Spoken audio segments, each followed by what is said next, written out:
Сонот за Америка заврши кобно за 30 годишниот Горан Соколов од Кочани. Со обраќајна несреќа на него за секогаш му ги затвори очите, па местото каде требаше да живее подобро стана место на неговата смрт.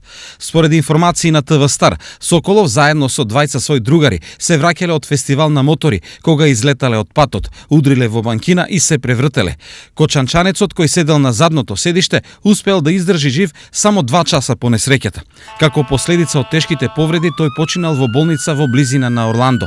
Болката дополнително ја зголемува и неизвестноста кога телото на Горан ќе биде донесено во Кочани, зашто за транспорт семејството треба да плати $13,000.